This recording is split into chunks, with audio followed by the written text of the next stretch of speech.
wait, we'll see how many more people are joining in. I see some more people have joined in. We have 5 odd more people. I see Marcus online. What's up, Marcus? Nice. We have more people joining in. Okay, that's good. Yeah.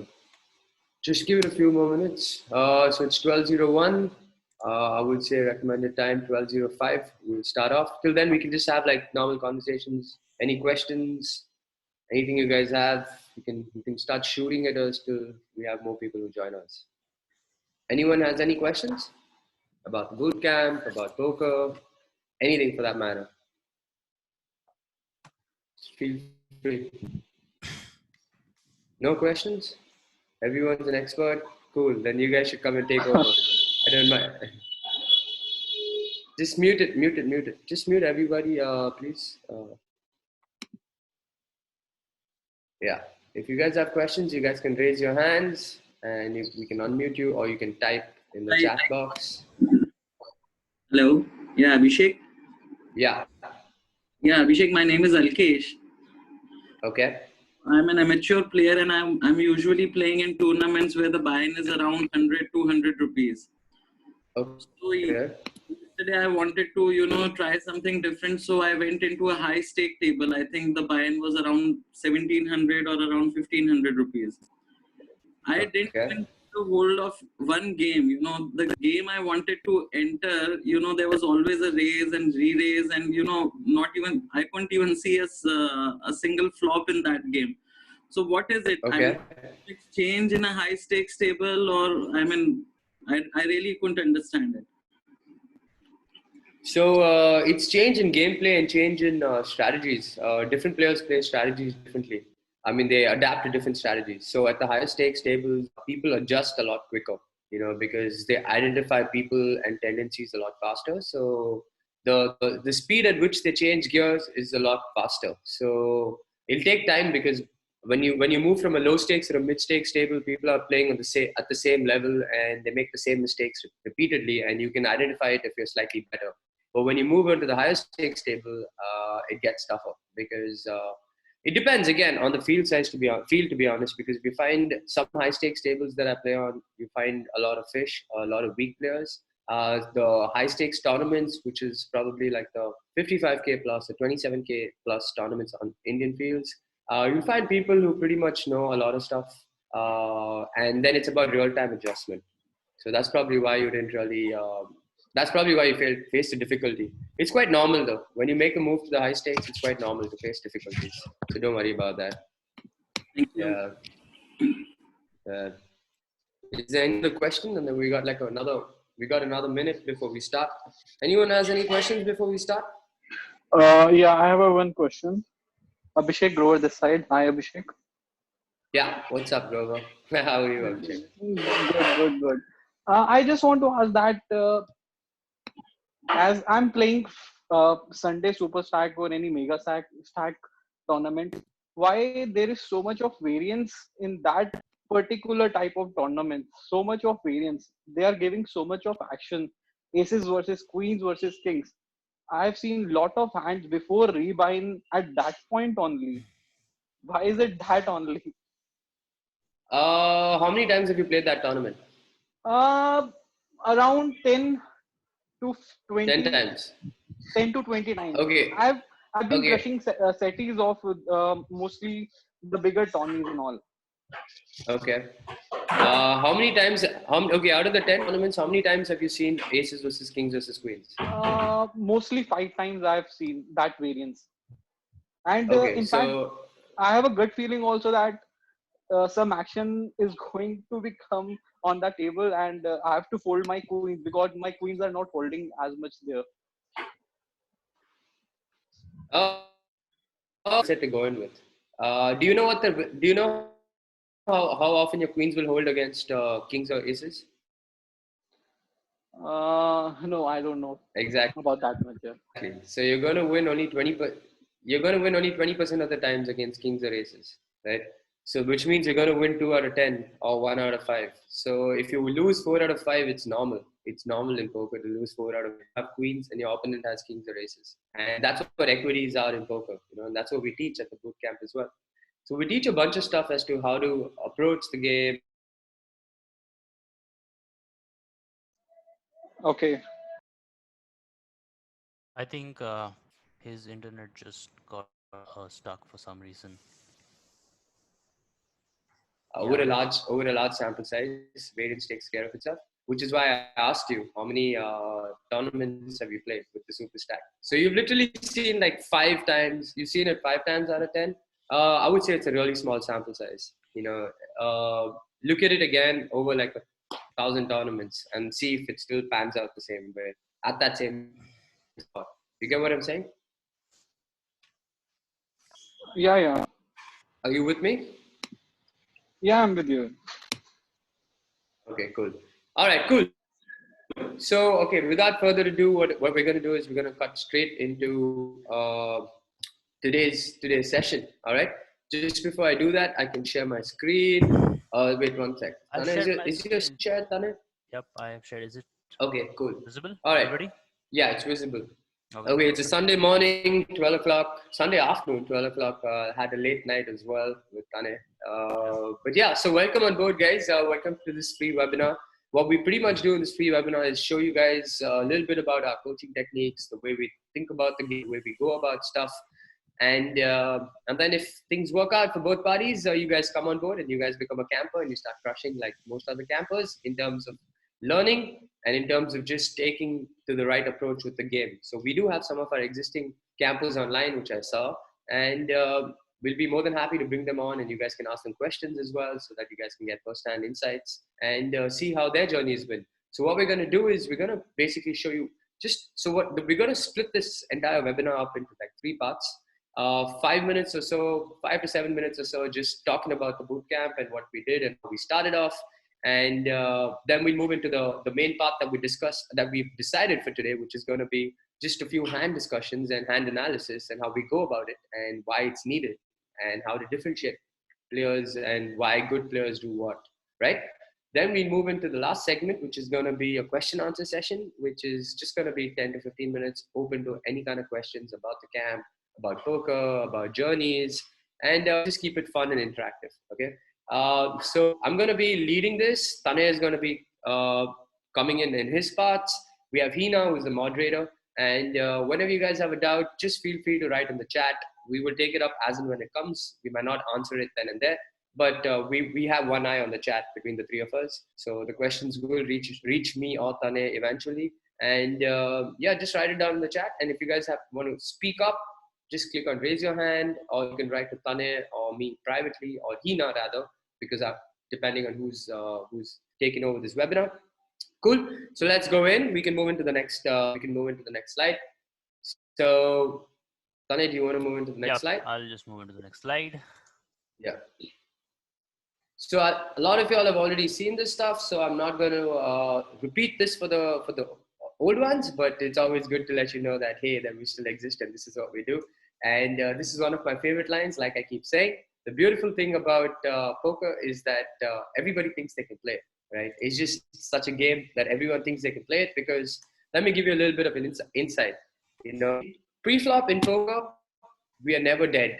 We're never dead, right? If you and I go all in pre-flop, I always have a minimum of 10% chance or equity that we call it in poker. So we're never dead. So what happens is the math just happens to work out in your favor, even if you're playing correctly. You know, so what happens in the short run is that people think they're playing correctly and winning. However, they're not playing correctly and winning, and that is totally possible in poker. You know, so the beautiful thing is that everybody thinks they can play, and that's why we're here to show you that hey, you can play it, but play it correctly. So long you've been winning because you've not been playing it correctly, but you've still been winning. And if you continue to do that, don't know how long you're going to survive in the game. You know, so we've seen people come and go. We've seen people think they can play it, and they come play and they lose, and they never get better. And within like 3 to 5 years time, boom, we don't see them anymore, and there's a new wave of new youngsters, and that whole journey repeats itself. We can go to the next slide, Tariq.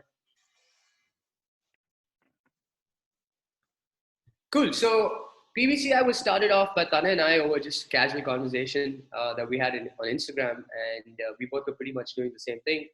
We were coaching in our regards, and we realized that we shared the same vision when it came to coaching and how we wanted to help people and how we saw this entire industry and what was needed in today's world. So we decided to just get together and attempt a live poker boot camp in Goa, where we were welcomed with 2 people, and that was the start of our journey. Okay, and so it was literally in a house, and we had 2 people there, Anish Juwarkar and Vishu, who were our initial stalwarts, and we really thank them for giving us this confidence as well to reach where we are today. I think today, right now, we're over like 100 members, close to 100 members strong in the camp, and we're constantly taking in new people, but we've slowed that later. So the idea is to give everybody a platform where they can come learn the process, learn the ropes of how to go about approaching the game, and take it from there. At the end of the day, you have to put in the efforts. We can take the horse to the water, but we can't make it drink it. So the idea is to take you guys, keep on showing you guys the water. At the end of the day, the effort, it's a two-way street. And when you guys do well, we do well because we're putting in our efforts to help you grow. Okay. So the other idea was that there's so much free content available online that there's no structure to it. I can go online on YouTube and probably see a video saying how to play ace king, but which one are you going to follow? Are you going to follow the first pop up that shows up, or are you going to follow the second one? How do you know if the second guy is giving you the right advice or not? How do you know if the third guy is giving you the right advice or not? Sometimes you find some videos on some channels which are good, some videos on the other channels which are good. So the gap was that there was no structured learning and there was nobody to guide anyone in India, and there was no private coaching that was happening, right? Most of the models were staking models, but what we believed in was we give you guys a coaching platform where you can come and learn, and we guide you, and after that it's up to the campers and the coaches as to how you guys want to progress. So structured learning and a fun way of learning was what we wanted to give you guys, and to make sure that you guys have solid fundamentals, so that tomorrow, if you guys walk into a casino or get onto like an online game or get on anywhere, you know exactly what to do and you don't feel lost. I'm pretty sure you'll feel lost. Like, for example, one of the first guys mentioned to me that when he moved to high stakes, he got lost, right? But eventually what we do is when you move to high stakes, or you drop down low stakes, or you stay at the mid stakes, you'll know exactly what to do on the table, and you know exactly how to go about it, right? You'll have the right mindset. So we can go on to the next slide.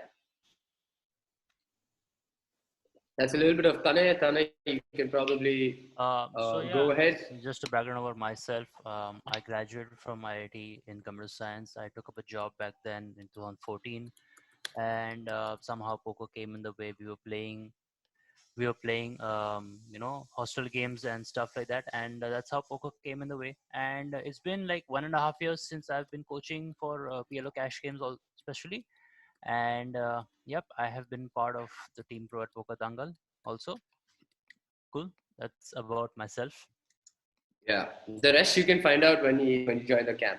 Trust me, that list goes on and on. Our other campers can vouch for it. Okay, so with me, the list goes on and on again. But I'm going to give you guys a quick brief as to me. I started off as a poker pro, coach, commentator.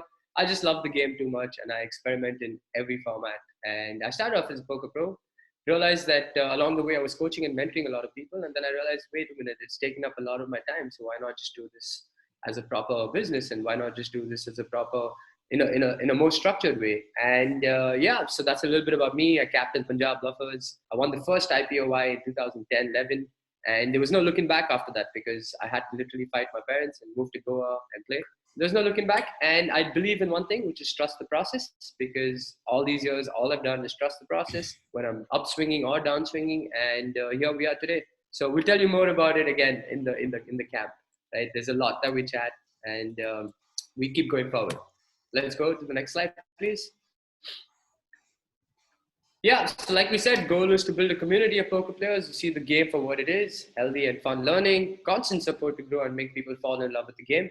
And the idea is to teach you guys or show you guys the way the game has to be played, and show you guys what we see in the game. Is just to open your eyes up and be like, hey, this is the game, and this is how it's played, and these are the strategies, and this is why you do what. And at the end of the day, it's a game where there's a lot of reasoning skills. You need to understand what factors affect what, and that's how you proceed. So that was the entire idea behind it, and yeah. So we can move to the next slide. Yeah, a few images from my previous camps. All these camps were hosted live in Goa, and Yeah. yep. This is all pre-COVID, and what happened was post-COVID or during COVID, we just pivoted and started online classes, and then we realized that okay, there are more people who are interested in online, but there's still some people who want to do the live bootcamp. So whenever COVID-19 uh, gives us way, we will definitely be doing a few live bootcamps. However, for now, our learning is all going to be online, and it's the best way to do it. I think before I progress, Sanju seems to be having an issue with the volume. I think he's got to just probably test his. One of you can probably take care of all the chat. Okay, sorry. Coming back, the PBCI philosophy, like we say, we teach and coach. Our idea is give a hungry man a fish and we'll eat for one day. Teach him how to fish and he'll eat for life, right? And that's the entire idea. Because if I teach you how to play poker, you'll be able to play poker for the rest of your life. Getting better at the game after that is something that you guys have to constantly. You guys will have to put in that effort, and you guys will have to constantly work with us or work with other coaches, right? However, if you win one tournament or if you learn stuff on your own, it's not really going to be the same. You know, you probably win one tournament, you'll probably make a little bit of money, but in the long run, you're just going to like lose a lot and eventually go nowhere, right? So the idea is we teach you the process so that tomorrow, when you sit on the table, you know exactly what to do. You're never going to be afraid of anything. And it's like cycling. Once you learn cycling, you'll always know how to cycle. Something very simple. Once you learn driving, you'll always know how to drive. Yeah. So a little thing. Our methodology, our content is unique. Beauty about poker, like I said, everyone thinks they can play it, and we are constantly evolving and learning as well. It's because you guys need to keep in mind that we're the first ones to try and do this in the country. There's nobody that has done this. So from the time we started it 6 months back to today, we are constantly learning, evolving, taking feedback, understanding how to get better as well. And our entire goal is to eventually build a model where everybody can just come, learn, and go, right? Yeah, we can go to the next slide. Okay. We're not gonna go into too detailed here. So the most common mistake people make in poker is they don't think in terms of equities. Like I asked one of the guys who joined in about how much do you think, how often do you think pocket queens is going to lose to pocket kings or pocket aces? And when I said 20%, it's mathematically proven that it's 20%, and that's called thinking in terms of equities, because you think in terms of percentages when you're playing poker. You don't care about late registration or you don't care about Spartan's RNG, but you're looking in terms of equities, and you know it's fine to lose pocket queens to pocket kings. It's completely fine, right? So now what we're going to do is there are lots of these mistakes that we can show you like this, that we show people in the other classes and other webinars, but we're going to cut straight to the hand analysis part. We can go to slide 34, I think, Tanay. And these are some of our camper results, which we're going to go through later. Don't worry. We can show, sorry, I'm so sorry, but we can show the camper results before the testimonials. The two slides previous, two previous slides. I mean, before this. I'm sorry, guys. Yep. It's just that I'm in Goa and I'm having internet issues, so Tanay has to control this. So it's just a little tougher. But yeah, so like you see, some of these guys would come over. In fact, the guy on the left, Anish Jawarkar, was our first camper that joined us with Rishu when we were in this little house in Donapal in Goa. And then we had Ashumi joining us and Radhika, like you see there. So our campers have been doing pretty well, and we haven't put in our latest results. We've got a ton of results. All the newer guys, Sagar, Vivek, all of them have gotten good results. Bharat, in fact, who's doing really well in cash games, and all of them are doing really well for most part. John, all these guys. So these are some of our results. We just wanted to show you because that's what we had to do when we were building a structure as to how our students are doing or campers are doing. And some more results. There you go, Radhika and Maksud and Vivek. And we should update this slide soon because we have way too many results. Okay, we'll get to the camper testimonials a little later. But what we're going to do is we are going to go straight to today's session, which is pretty much going to be how you basically go about a hand history session and what all we need to do during a hand history session. And we go straight to slide 34, Tanay. I'll just jump in there. Yeah. You can jump into slide 34. I think I might have got my screen on, so I can probably do that too if you want me to take control. Just a minute. Yeah. So you guys, so there's so many different things in poker, right? While Tanay tries to find out, I'm going to use some filler content right now. Okay, Done. there's so many different types. Yeah, okay. Tanay didn't give me a chance to put in any filler. I thought I'll go on one of my philosophical content. It's my job Okay, to cut cool. that short. So yeah, Tanay always brings me back on track because he's like, dude, you can go on and on. And I'm like, yeah, that's what I do best. And there you go, Bharat Jayaprakash saying not again. So yeah, okay, cool.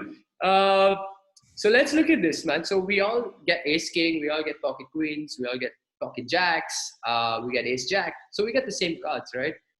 So what differentiates weak players from strong players? You know, obviously a bunch of stuff, but I'll tell you in terms of process, what differentiates weak players and strong players is basically weak players play poker hands and forget about them. In the sense, I come onto the table, I sit down, I play my hands, I get stuck in a few spots. I probably made a bad bluff, or someone made a good bluff on me. I'll win a bunch of money, or I lose a bunch of money, and that's it. I go back home, continue my life, and don't really get better at the game, right? Strong players don't do that.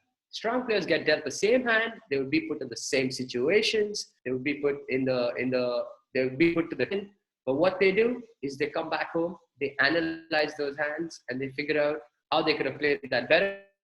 They figure out what they could have done differently, and they figure out how to analyze them, and they're just better prepared for the next time they face that situation. So to give you guys a little perspective, Virat Kohli, after his game, he would come back home. I mean, not home, but he would come back and you would watch the video highlights, right? They would have a coaching team that would just be putting down video highlights, checking out all the balls that he missed, or all the balls that he hit for a boundary, or any leaks they could find in his game. They would analyze a bunch of other players, oppositions, and find out what's the best way to go about building a strategy to take down a team. Let's say India is probably playing Australia.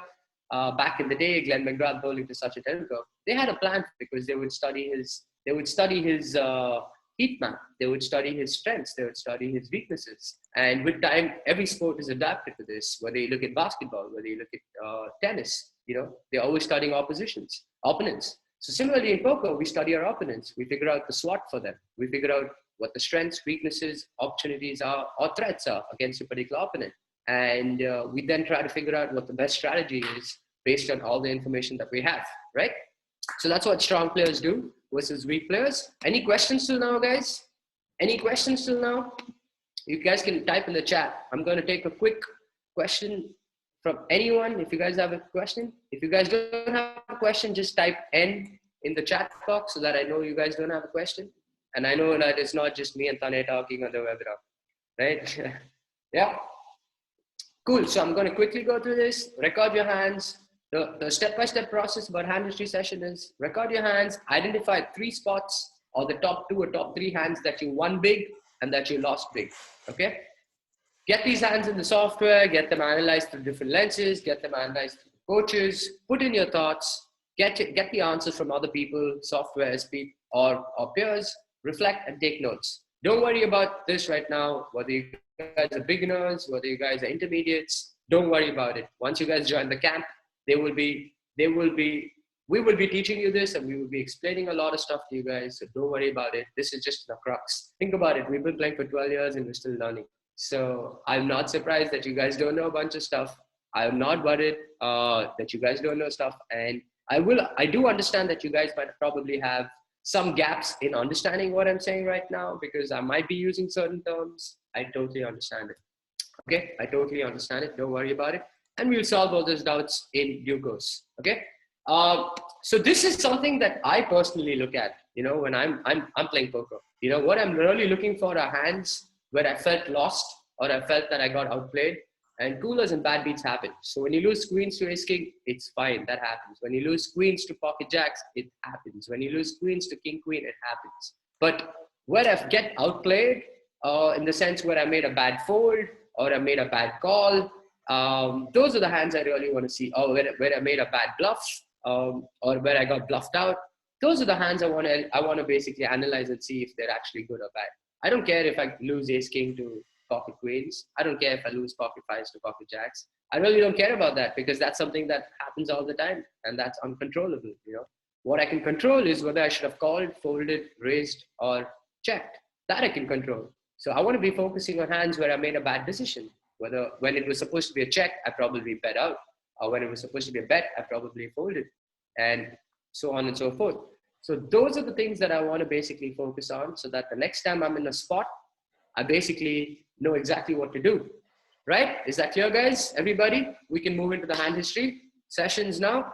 So what I'm going to do is, I'm just going to give you, like I said, so while Tanay loads up the hand history, like I said, so this is pretty much the process that we go through. We analyze, we take, at the end of every session, we pick out 2 to 3 hands, depending on time, depending on resources, and we analyze it and try to see, okay, was this worth it? Was this the right play? Was it not the right play? What could I have done differently? And so on and so forth. And the next time you see yourself in that situation, you'll know exactly what to do. Okay, so what I'm going to do is, this is one of the tournaments that I had played on PokerStars, and I final tabled it. I come 5th. It was a bounty tournament, so it plays out slightly differently from it was a progressive bounty tournament, so it plays out slightly differently from a knockout and a freeze out. For people who don't know bounties, basically every time you knock a player out, you get a percentage. You get a prize amount, right? So if I knock you out and take all your chips, I get a prize amount. So there's so much more incentive to knock people out and to go all in and just get your opponent's chips. So what we're going to do is, we're going to quickly analyze some hands. We're going to quickly look at some real-time adjustments I made, and some factors that I considered, and some assumptions that I considered, and we'll just go through it. So this is what we do after every session. We play a session, we pick out a few hands, and then we just analyze it. So I'm going to basically go down from the last 2 tables. This has a total of 385 hands. There's no freaking way we can analyze 385 hands. Sometimes there've been, let me give you a disclaimer. There've been times where it's taken us 45 minutes to an hour to discuss one hand. Can you guys believe that? Can you guys believe that? It's taking 45 minutes to an hour to just discuss one hand, because everyone has angles, everyone has assumptions, everyone has different criteria and factors that they're considering during a hand. Okay, so we're going to show you some of it right now, and we can start off with that pocket 8s hand. 8s hand, yeah. I'll just play this. Yeah. And this is it. Okay, you can full screen it so that we can miss out on the HUD. Otherwise, it'll confuse a lot of people. Okay, before we start this, guys, I just want a quick yes from everybody in the chat section before I start this. Can everybody give me a Y or a yes in the chat section? And then I'm going to go move on to the. Okay, I get LFGs and stuff like that too. Okay, cool, awesome. Cool, we're good to go. Okay, yeah, we're good to go. We have enough people that are looking in, and we're good to go. Okay, guys. So this is basically us, right, with pocket 8s, and like you see, the whole table, the stack sizes we look at in the form of big blinds. Okay, so when we're playing poker, we look at it in form of big blinds, and we don't look at it as absolute numbers. So if I have 150,000, I don't care how many blinds do I have. So this is basically the format that we play poker in, because this is what normalizes it across stakes. So we have pocket 8s in the small blind, and we can keep going forward. Yep. Just keep going forward. So the small blind under the gun limps. Okay, wait. Under the gun limps, and we don't have any reads on him. Okay, we don't have any reads on him. Usually, when under the gun limps like this, it's a sign of. If you don't have any reads, it could be we have to give him a range. Okay, so he could have like anything, any kind of pair. He could have any suited connector. He could have any ace-x combination under the gun. We don't know what he's playing because we don't have any reads. I do see someone saying punish the limpers. I agree, Ajay, but let me ask you something. How can you punish the limper without knowing what he has, right? So you punish the limper only when you know he's limping bad hands. That's when you punish the limper, because when he's limping bad hands, you punish him for limping bad hands. If you guys have any doubts, ask us in the chat section. We will take them up and I will integrate that with my analysis. Okay, but in this particular situation, we cannot punish the limper because we don't have any information. So tomorrow when I sit down on a table and I see someone limping under the gun, I take into assumption that this guy is probably playing a limping range from under the gun, and he's probably bad. And I would give him a range like any sort of pair, like so he could have like a hand like deuces, threes, fours, fives, sixes, sevens. In some cases, these guys will even limp aces, kings. So you can't discount that. Okay, and in some cases, these guys would limp hands like king queen suited, king jack suited, jack nine suited, ace five suited, ace six suited, all of those hands. So when I don't have a read on anybody, I don't punish anybody. When I don't have a read or don't have information on anybody, I play very standard. Okay, keep that in mind. When you don't have information on anybody, you stick to playing very standard, and you stick to playing like tag, so that until you collect information, and then you start making adjustments, and then you start making plays against them. Imagine if you just walk in here and you see, okay, the guy's limped under the gun, and you just jam pocket eights from here, right? It just wouldn't work out. I'll show you an adjustment soon, okay? Now, I don't have any information on my opponent. I have 35 big blinds. I have pocket eights. I'm in the small blind. I have a few options. I'm definitely not folding, right? Folding is not an option. So what are my other options? My other options is to just complete the small blind or to make a raise, okay? Now, if I make a raise here, I need to be prepared to what sizing I'm going to. Am I going to raise it to 5 big blinds? Am I going to raise it to 4 big blinds? Am I going to raise it to 6 big blinds? And how am I going to proceed in the hand? And if I get called, how am I going to proceed? I don't understand what my opponent's range is. So as a rule of thumb, as a baseline, what I do is when I don't have information on my opponents, I stick to playing standard tag, right? Because you can't go wrong when you play standard tag. Does everyone know what tag is, or tight aggressive? Does everyone know what tight aggressive is? Give me a yes if you guys know what tight aggressive is. We've got some Nick no's. Kunj doesn't know, KKK. Okay, so all you guys who don't know, just join the bootcamp. Okay, you will know what tight aggressive is. Okay, tight aggressive is a style of play that you guys have in poker, and so we have different play which will teach you. But tight aggressive is one of the styles of play, and that's a style of play we will stick to when we don't have information on the opponents. Let's move, Tanay. Thank you. Yep. So I decide to limp. Because I don't have any information on my opponent, and if I raise and if I get jammed on or re-raised by the guy who's limped, I'll be in a tough spot. So I just opt to limp, and it's completely fine. You know, it's completely fine. And we get a flop of ace-10-3. Obviously, that's a bad flop for us, right? One thing that you need to know in poker is is the screen not shared? Someone seems to. One thing that you need to know in poker is that it's fine to give up hands in certain spots. You know, just because you've invested some chips in the pot pre-flop doesn't mean you have to continue investing chips in the pot post-flop, right? It doesn't mean. You have to understand what the ranges are. You need to understand what the board texture is. And on this flop, ace-10-3, my pocket eights most probably are not that good. So I don't want to invest any more chips in this hand right now, and I just opt to go for a check. So the decisions you have is pretty much check or bet here, right? I'm not going to be betting here because I can't bet for value. By betting for value, I mean betting thinking I have the best hand. And I don't really want to bet as a bluff here right now because it makes no sense. I'm playing two people out of position, and their ranges are pretty wide, and I'm not going to be in a good spot, and my bluff is not going to go through very often. So I decided to check the big blind bets, and I'm not going to put in any further chips here because the chances of my hand improving is very, very slim, which is pretty much 8% because I have two eights in the deck that can save me. And I'm just going to let him win a small pot and go on to the next hand. It's completely fine. Yep. It's completely fine. So now I've understood. Now what you guys need to understand is my takeaway from every hand, okay? Every hand I play on the table, I have a takeaway. So now I understand that William 53, the guy with 113 big blinds, has limped under the gun, okay, and folded on an ace-10-3 flop. So obviously, if you guys realize, I gave him a few possibilities of hands pre-flop where I said he could have ace-x. When I say x, I mean x is any random card. So he could have a hand like ace-5 suited, ace-7 suited, ace-6 suited. And now when the villain bets two big blinds and that dude folds, he's not folding an ace on this flop. Think about it, right? Ace-10-3, he's not folding an ace on this flop. So I can safely say that he didn't have an ace when he limped. And his hand is more weighted towards smaller pairs, some broadways, and some suited connectors. For guys who are not getting the turns, it's completely fine. Don't worry about it.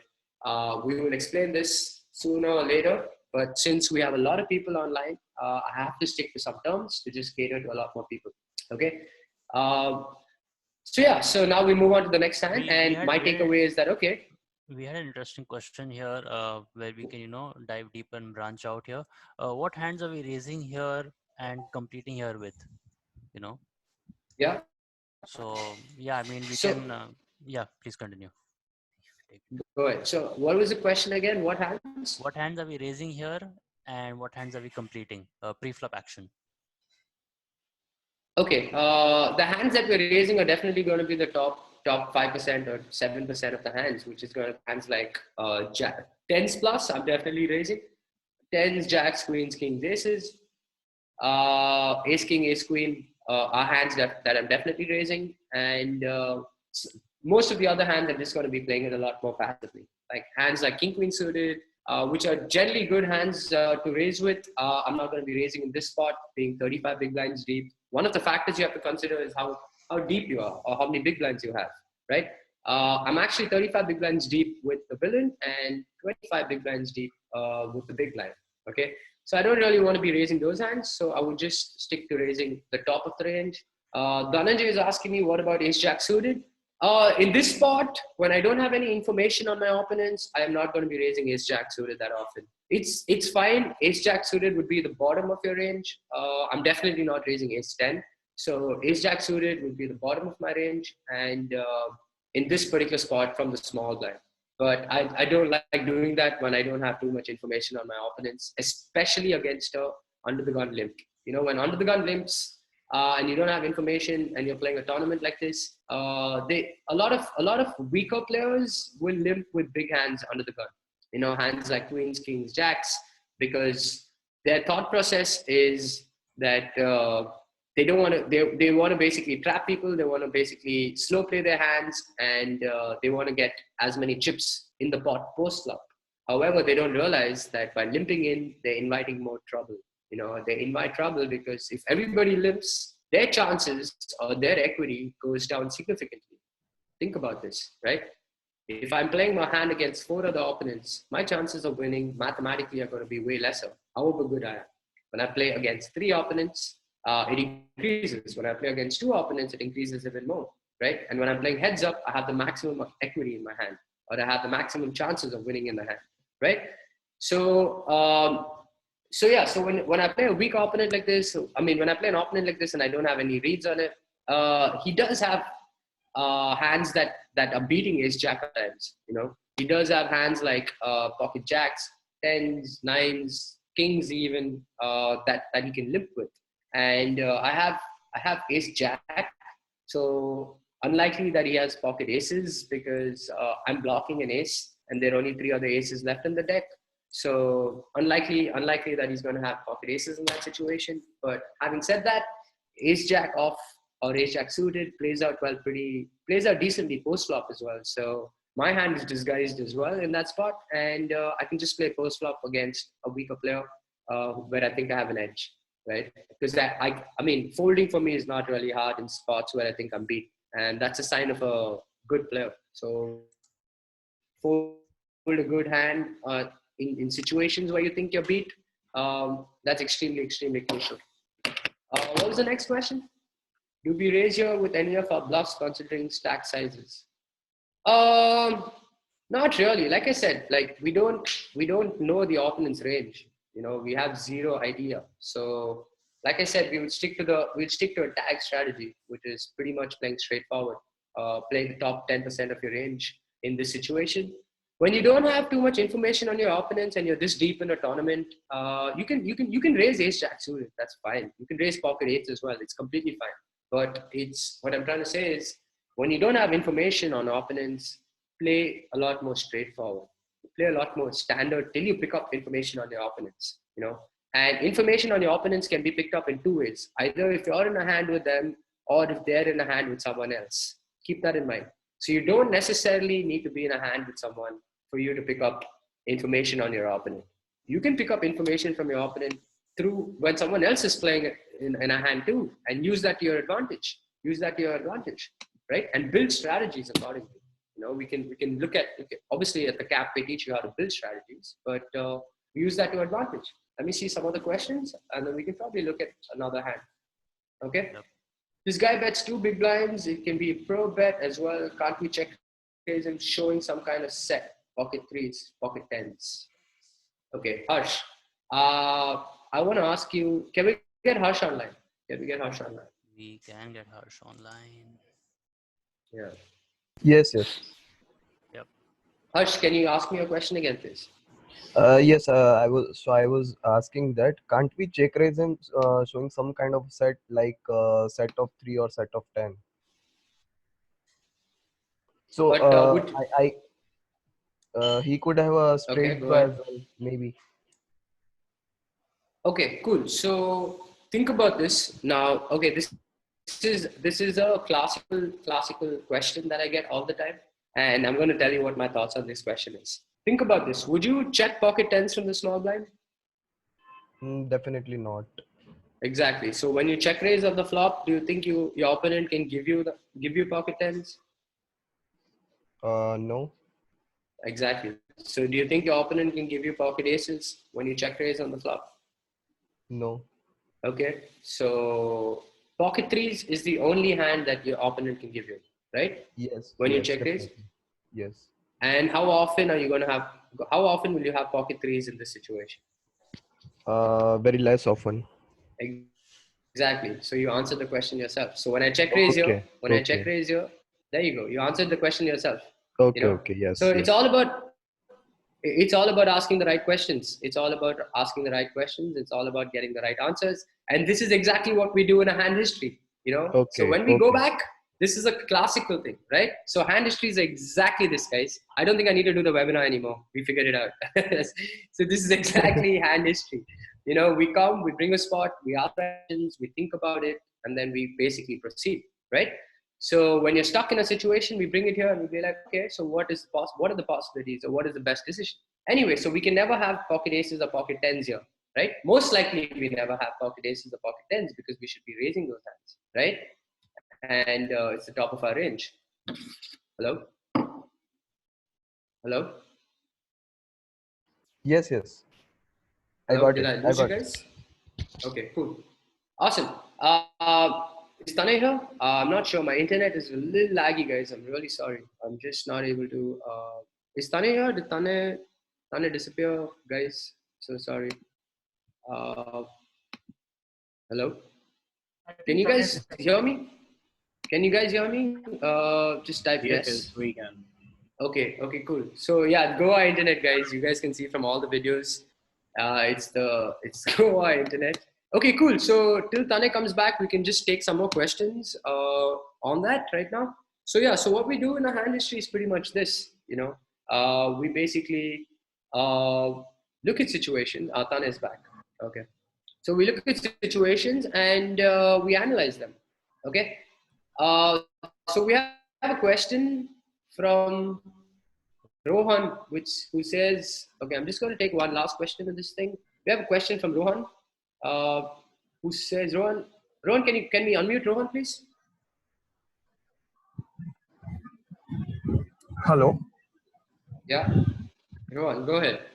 Yeah, I was asking that did you not raise your because you were out of position, or would your decision be different if you were on the cutoff or on the button? Yes. My decision would have definitely been different if I was on the cutoff or button, for sure. Because now I play in position, right? Out of position. So now I don't mind playing against a guy in position when I don't have information. But playing out of position against a guy when I don't have information you're at a higher disadvantage. Yeah, right? exactly. You're Yeah. at a higher you're at a higher disadvantage when you're playing out of position against a guy who you don't have a read on. But when you're in position, at least you can control the size of the pot way better, right? You can control a lot more when you're in position. So definitely my approach, if I was on the button or small blind, I would have played it very different. Okay. Is there any other question on this? No worries. Is there a question on this? Because I'm going to show you how I picked up on my how I picked up on my opponent and what adjustments I made. Okay. So watch out, because the next 3 hands that I'm going to show you is going to show you exactly what I did with my opponent and how I picked up on his information, and how we proceeded with that, this situation. Okay. So I see someone asking me, what should we do if we have bottom 2 pair on this flop, right? Varma has asked me, what should we do if we have bottom 2 pairs? Bottom 2 pairs is a hand that you can actually check raise with on this flop. It's a decent hand to check raise with on this flop, and check raise for value, because you have bottom 2 pairs. You're pretty much losing to just ace 3, ace 10, and unlikely that the big blind is going to have that, since you're blocking 10 and a 3. So the big blind could just be betting out an ace X kind of hand that he checks with on the big blind. So against bottom 2 pairs that are vulnerable, especially on an ace 10-3 when you have 10-3, I would check raise pretty often in that spot, right? Cool. So now I'm going to show you, now that we see the opponent limping, I've made a note on him, and we still don't know what his range looks like, because we didn't go to a showdown. Okay. We only understand what our opponent's range looks like when we go to a showdown, So we pick up information along the way, but showdown completes or validates that information for us. Okay. Whenever we go to a showdown, we understand exactly what hand he's played. Till then, we're just playing the guessing game, So let's move on to the next. Just move on to the next. Next few hands. And moving to the next few hands, because there's one hand. Just keep playing all of them in replay. You can play all of them in replay, and we can go progressively. From pocket eight's hand, you can play all of them in replay, upwards, and we go progressively. Yep. And yeah, I'll show you exactly how we pick up on information and the adjustments we make. Okay, just move to the next hand. We have 9s. You want to check 9s? Is this the next hand? Okay, cool. Yeah. Just go for it. Let's see this hand. We open 2 point. Okay, so this is a pretty standard hand. I mean, we open 2.2x or whatever, and we get called by 3 other people, including the big blind, and we don't really have a good flop, so we're not going to continue betting on this flop, because betting on this flop, we don't achieve anything. We don't get better hands to fold. We don't get worse hands to call. So we don't really achieve anything by betting this flop against 3 other people. So it's just best to check back and give up. This turn card is a good card for us to bluff, but against 3 people, again, your bluff is not going to go through very often, because there are 3 other people in the hand, and bluffing 3 people is way harder than bluffing 1 person, right? So it's just better to just check and not get too tricky in this spot. And I think it's a pretty standard spot. Didn't get too out of line here. Just check. But let's move on to the next hand. Oh, wait. Sorry. Just play this hand. Sorry. Play this hand. My bad. I think there was a piece of information. Okay, guys. Sorry. One more thing that I wanted to inform you is that the villain, the same dude on the button, has called my raise pre-flop. Okay. He's called my raise pre-flop, but he's checked the flop and the river and the turn. So let's see what he shows up with, because my curiosity lies in the fact that what he's going to show up, because that's how I can put him on a hand. There you go. Boom. Okay. The very, very next hand, do you guys see what he's called with? King 5 offsuit on the button to my raise. Okay. King 5 offsuit on the button to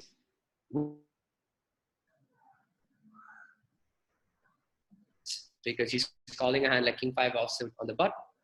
2, it tells me that he doesn't understand too much of poker, because A, he limps in the previous hand. Now he's calling the button with King 5 offsuit, and he doesn't even try to take a stab at the pot. When the flop comes at Queen Jack 7 and it goes check. It also tells me that he's not competent enough to play post flop, because he's making way too many mistakes, right? So like, I can understand some players will call King 5 suited on the button to bluff off the pot depending on their opponents, but this guy is not attempting anything. He's just pretty much called on the flop, and he's checked the flop, checked the turn, checked the river, and it's a hand that is almost never going to play out well post flop. Okay. So now what I've done is I've picked up information on my opponents. The other information I've picked up is from the big blind, that he did value bet his ace on the river either. It went check across streets, and he was happy with the showdown. He was happy with the spot, and he didn't want to go for a value bet on the river, despite the entire action going check. Okay. So I've understood a couple of things there. with my villain's range and villain's tendency, and the buttons range and tendency. So I've seen two hands with the guy who's called villain 53 on my left.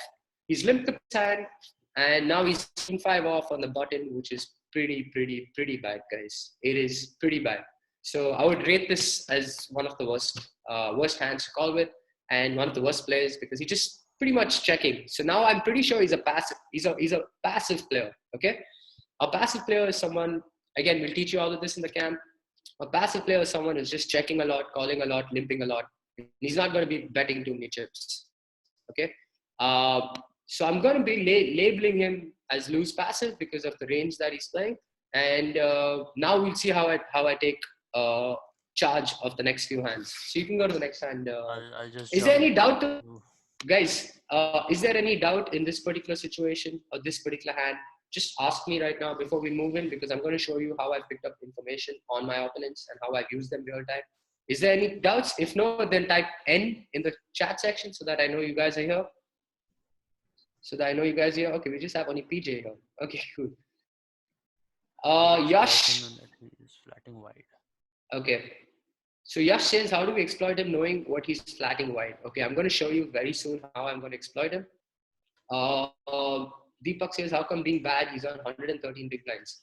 For him, being on 113 big blinds has pretty much no correlation with how good or bad he is. He could have just probably won an all-in where he had pocket aces and someone else had pocket kings pre-flop. We didn't see it, so he could have won that. He could have probably made like some bluff that went well in his favor. For example, he might have just been betting some random gut shot wherein he had a hand like, let's say 6-8 and the flop was 4-7, and he just got there with a 9, and someone could have probably had pocket 9s and paid him off. So him having 113 big blind has no correlation with how good or bad the player is. Okay, the stack size has absolutely no correlation with how good or bad the player is. What the person does with the stack explains to me how good or bad a player is. How he uses that 113 big blind stack is what tells me how good or bad he is. What spots he takes tells me what good or bad he is. And that's what tells me what good or bad he is. Not the fact that he's sitting with 100 big blinds. That makes no difference to me. Okay. I have another question in the same spot. Rohan asked me, not a doubt about your hand. The guy on your left had deuces with less than 15 big blinds. Is it a better decision to call or shove in the spot? If you ask me, I think shoving is better than calling there, because calling, you're never getting the right odds with 15 big blinds to set mine. So shoving is definitely a better play, but I would just fold if I were in his shoes. Given the fact that I opened with like, I think 35 big blinds, and I mean, you can shove deuces there, but I'm not a big fan of it. 15 big blinds, but it's better than calling. I'll put it that way. So calling is the worst option. Shoving would be better than calling for sure. So yeah, so that's how we analyze these hands, right? So next time you find yourself with pocket deuces in that spot, okay, I can't call here because I have 15 big blinds, and we start teaching you these techniques and methodologies. So, and all of this will start getting ingrained in your head, and we do it in a structured way. We have our chapters sort out, we have our hands sort out and stuff like that. Okay, now fast forward to this hand. Okay, now what we did is I showed you information on my opponents, correct? I've showed you that I've picked up some information on villain number 53, and I've showed you that I've picked up information on villain number 59. Okay, now how am I going to use this? Okay, wait, pause it. Yeah, cool. Now check this out. Few hands later, back. Can you guys all hear me? Just give me a yes, because I'm going to show you in this particular hand. Give me a yes. Give me a yes, guys. Yes, in the comment section. Okay, cool. Awesome. Just one hand, one orbit later, same situation. Villain is in the big blind. Villain 57 is in the big blind with 8 big blinds. I'm the hero in the small blind. Villain 53 limps once again. Okay, he limps once again under the gun. Same situation. Last time I had pocket 8s. This time I had ace 10. I picked up on information on my opponent. I know he's playing pretty wide. He's calling king 5 suit, king 5 offsuit on the button. That is pretty wide, guys. That is very wide. When I say wide, I mean like he's not playing the right hands from the button. He's playing way too wide, right? And now I know what level he's thinking on because of the stuff that I know and the experience that I have, which again, like I keep saying, there will be gaps in your understanding, but it's only normal. If you guys didn't have gaps in your understanding right now, you wouldn't be here. It's simple. So I understand it. I'm just trying to show you guys show you guys exactly what I did here. So this dude limps under the gun, and now I know he's really wide. So what I do is pretty much jam in this spot because I know he has hands like king five offsuit. If he has hands like king five offsuit, he definitely has hands like ace five offsuit, ace six offsuit, king jack offsuit, king nine offsuit. He probably has hands like queen seven offsuit. You know, like all those kind of hands too, right? He probably has a hand like even ace deuce or ace three. And against all those hands, I'm doing pretty well. Okay, I have very good equity against those hands, and by jamming here, I pick up about 3.5 big blinds, which is pretty much going to add to about 12 to 13% of my stack. So this is where I exploit my opponent because I'm not really worried about the big blind. He has 8 big blinds. So against him, I'm still doing really, really well, and he's on. So you can play this hand. Yep. So yeah, we go ahead and choose to jam here. I think that's good because Yeah. we're way ahead of his range over here. Because if he's like limping behind king five and stuff like that, we're way ahead. And even if he has like, I don't think he has like ace jack and plus, because then I would expect him to raise those hands. So I expect that we are way ahead of his range, right? Yeah. And the big blind calls us, and yep, we flop the nuts. Yeah, you see, he called us with a hand that we are dominating him with over here, right? Yeah. Yep. So, like you can see the adjustment I made. I folded pocket eights in a similar spot, 2 orbits back, or 1 orbit back, right? And I picked up an information based on showdown. I picked up an information based on how my opponent was playing and what his tendency was. And I quickly made an adjustment, and I was not scared to shove ace 10 against his limp this time, right? Because I knew that he's limping a pretty wide range. He's not one of those guys who's limping to trap. He's one of those guys who's limping because he just doesn't know better and he wants to see a flop, right? He doesn't know the demerits to limping, and he doesn't know the merits to limping. And we teach you guys that too, right? So this is the adjustment, real-time adjustment that I made, right? Wherein I just jammed ace 10 from the small blind against his limp. But pocket eights, last time around, I just decided to limp because I had no information on him. Did you guys see this? The real-time adjustment? Give me a yes. Give me a yes. Yeah. Are there any doubts that you guys have on this hand? You guys can ask me. Are there any doubts that you guys have? Mayank is like super excited. Mayank is a Yeah. camper from our December batch. Okay. KKK tells me why not worried about B57. That's a good question. But that's because he had only 8 big blinds. You can replay the hand from the start, Tanay, to show them the thing. I'll just show that. Okay. He has 9 big blinds over here. He has just 9 big blinds. I'm not worried about those 9 big blinds. He's not going to be picking up a hand in the big blind very often. And ace 10 is very powerful against his big blind range. So it's a pretty easy jam here. Someone asked me, would you have jammed with king 10 offsuit? No, king 10 offsuit I wouldn't have jammed. That's a good question. I wouldn't have jammed king 10 offsuit against his range. Although I don't think it'll be a bad jam, given the fact that he's calling king 5 offs, right? King 10 offsuit might not be a bad jam in this particular situation against this particular opponent, not in general. Against this particular opponent, I don't think it's that bad. But having said that, I would jam king 10 offsuit. If this guy didn't limp and it was just blind versus blind, I would jam king 10 offsuit for sure because he had 9 big blinds. Yeah. Assuming UTG folds, how would you play this hand? Big blind versus blind? Just jam. Go all in. Blind versus blind. You have 9 big blinds effective. Ace 10 is very powerful. I'll be jamming pretty much like 70-75% of my hands here. I'll be jamming hands like even Jack 9 suited here. I'll be jamming hands like even King 7 suited, Queen 8 suited, all those hands. Any ace high, king high, queen high suited hands, Jack high suited hands, you can jam here very often. And once you get a little more advanced, these spots that you can actually jam almost 75-80% of your range. You can actually jam hands like 9-10 suited, 10 jack suited. All these hands can be jammed from the small blind. Obviously, provided the under the gun doesn't limp. We're just talking about a blind versus blind strategy. Blind versus blind is actually one of the most one of the most frequented spots in tournament poker, and you need to get really, really good at it, because you're going to find yourself in that dynamic very often.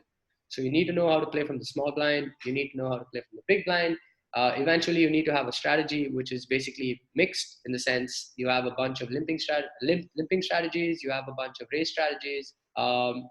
You limp fold with some hands, you limp call with some hands, you limp raise with some hands. So it's a slow process, but we get there. We'll get there. We'll have to look and study the spots. And the way we do it is like this. We just come back with the hands, we sit out there, and we just start studying these hands. Is there any other question in this particular hand? Any other question with this dynamic? The way we pick up on hands, the way we analyze hands so far. We can look at one post flop spot for you guys. We can look at one post flop spot and try to narrow down on a few post flop hands. Tanay, you can probably go next. I'll just jump in some other hands. I'll just see some hands that we probably might have played. I think 9-7 suited we must have played from the cutoff. I don't think so. No. Yeah. You can probably just go to the list and see the hands which have a turn or river. I think. Okay, let me just check this hand. Yeah. Okay. Ashwin says the key learning. Yeah, you can check. You can probably find a hand where there's a turn or river that we play. Let's check this one. Oh yeah. Okay. I found the hand. Just click on this pocket queens hand right below that. It's a very interesting hand, guys. You'll check it out. Yeah, play this hand. Okay, guys, check this hand out. Okay. Okay. So this is on the final table. Or the final two tables. I think the average stack is 874. I have 52 big blinds. I want you guys to look at this hand. Okay. So I get pocket queens on the button, and the villain is a good reg. Boom tilt is the villain, and I open pocket queens on the button. The villain defends the big blind. Okay, he calls the big blind. He's getting the right price. Okay, wait, hold on here. The flop is deuce 6 king. Now I want you guys to type in the chat. What are you guys going to do? Are you guys going to check? Are you guys going to bet? These are your only options, right? You guys are not going to fold this when it comes to you. Are you guys going to check, or are you guys going to bet? Okay. I get a combination of bet, and I get a combination of check. We get more of bets over here, I see. We get more bets. Okay. Cool. Pro bet half pot. Okay. Pro bet half pot. It won't be a pro bet. It would be a C bet hush. Yeah. A pro bet is slightly different. Okay, cool. So I see merits for checking. I see merits for betting. Okay. I see merits for both. Both options are fine, but you need to have the right reasoning behind it. Okay. Both options are fine. But what happens is when you have a villain who's 50, I mean, when you have a guy who's playing pretty well and pretty competent on the big blind, sometimes you want to take a few lines. You want to choose hands, and you want to choose situations wherein you can play a little low ball, because pocket queens actually has a really strong hand, and I mean it's a really strong hand in the spot. So when you bet here on the flop, you need to understand what hands are calling you, right? So if I bet here on the flop, a king is definitely calling me, a 6 is calling me, a deuce might call me. He's a good player, so I don't think he's going to fold a deuce. And some combinations of like 3-4 suited, 3-5 suited, 4-5 suited, those kind of hands, which have backdoor equity as well, right? They're going to call me here. Yeah. So pretty much when I bet here, I'm going to get called by king, 6, or deuce, and some gut shots and some backdoor equity hands, which are combo. We'd also have some pairs like 7s to 9s maybe, which call there. Yeah. 5, 7s to 9s, yeah, 4s, yeah. So the other hands that are probably calling me here are like 3s, 4s that he defends with, 7s, 8s.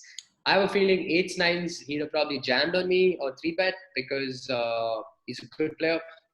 Button versus big blind. I don't think he's going to defend 8s very often against my range when he knows my style of play. We have history, right? Doesn't he also call with some ace-x? Yes, he does call with ace-x, but in a vacuum, guys, you need to understand that by betting here, my opponent is going to fold out a lot more hands than he's going to call with. Okay, let me repeat that statement for you.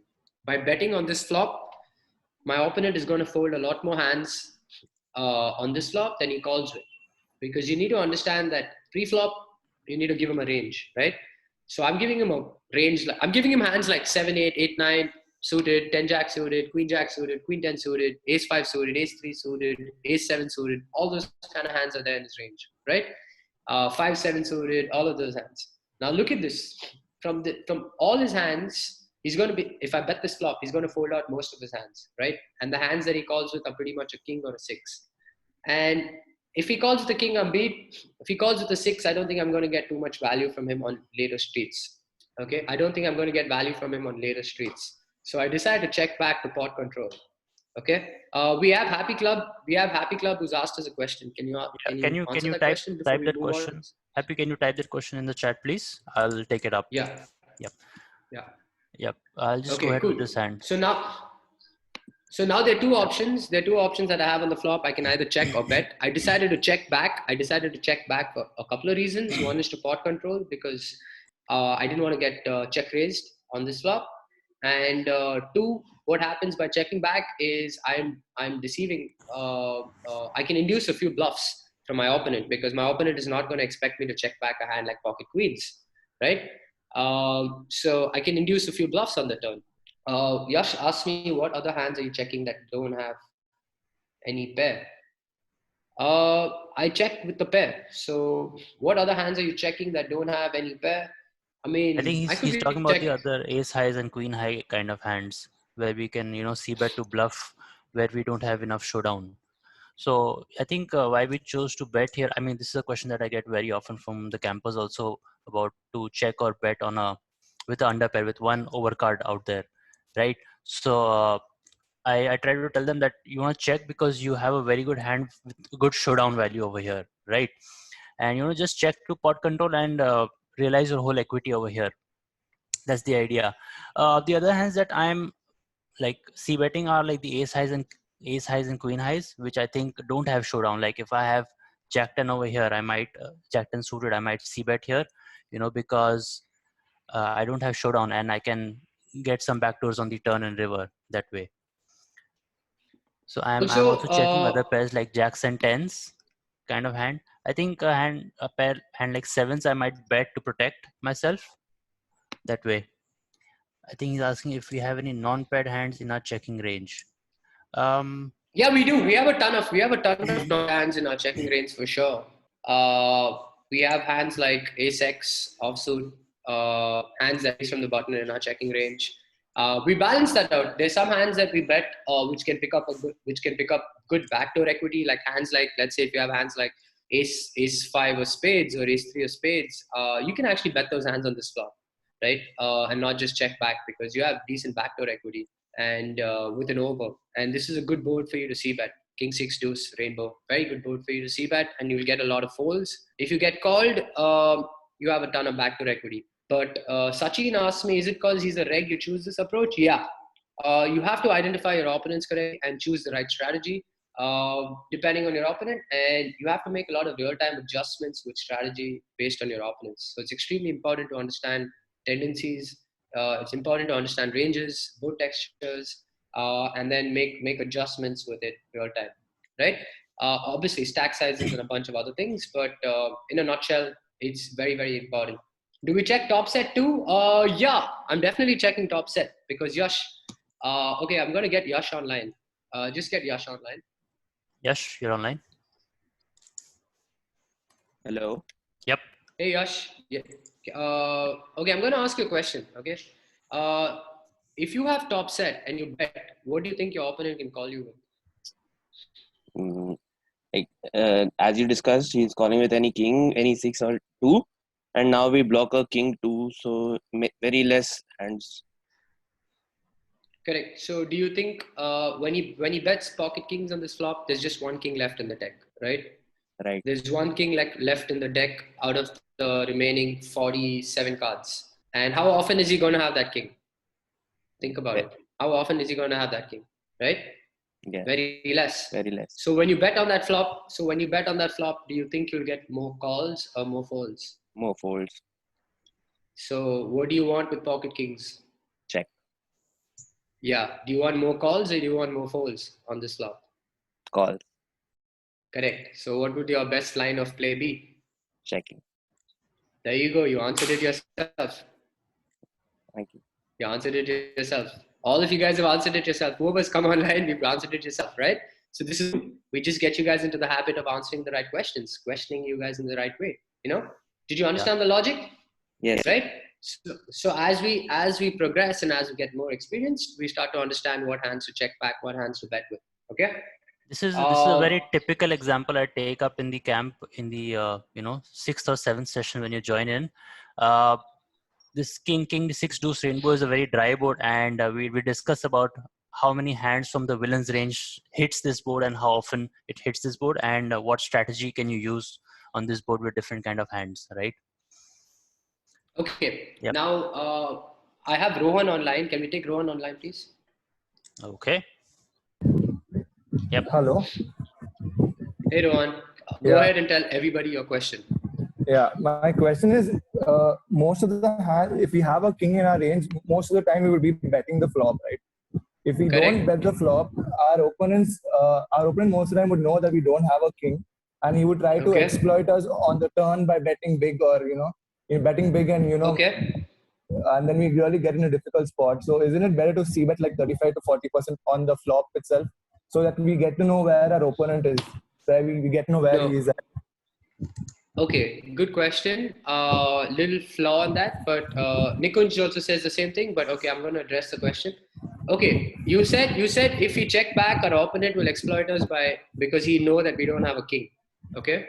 Most of the times. Okay, fair enough. But will he know that we have pocket? I didn't hear you, Abhishek. By checking back, would he know that we? I said, will the villain know that we have pocket queens by checking back? By checking back, he will assume that we don't have a king, but that we have pocket queens. Yeah, he won't know that. Yeah. Exactly. So when he's trying to exploit us by not having a king, pocket queens is a pretty good candidate as a bluff catcher. Do you agree? If he's bluffing, pocket queens is a pretty good candidate as a bluff catcher. Right? Yeah, definitely. So the whole idea of checking. So the whole idea of checking back here is to basically induce a few bluffs. Because if I bet here, I get called by a king and a 6 and a deuce, and I'm behind a king. So I'd rather just check back for pot control and get. I'd rather check back for pot control and induce a bluff on the turn or river. Also, what happens is what you need to do is you need to understand, based on board textures, based on the strength of your hand. You need to understand if your hand is a 2 street value hand, 3 street value hand, or 1 street value hand. Does everyone understand what that part is? Does everyone understand what a 2 street, 3 street, 1 street value hand is? Give me a no. If anyone doesn't understand it, just type N and I will explain it real quick. Okay. There are quite a few people who don't understand it. Okay, so when you understand how much value you can extract from your opponent on how many streets. When I say how many streets, I mean like flop, turn, river. Okay, so some hands you can only get 2 streets of value. That means you can either get your opponent to pay you off on either the flop turn or on the turn and river or on the flop or river, right? In some situations you can get him to pay you off on the flop, turn and river. In some situations you can get your opponent to only pay you off on the flop, some situations only on the turn, and some situations only on the river. Right? And that obviously comes with learning and experience. Okay.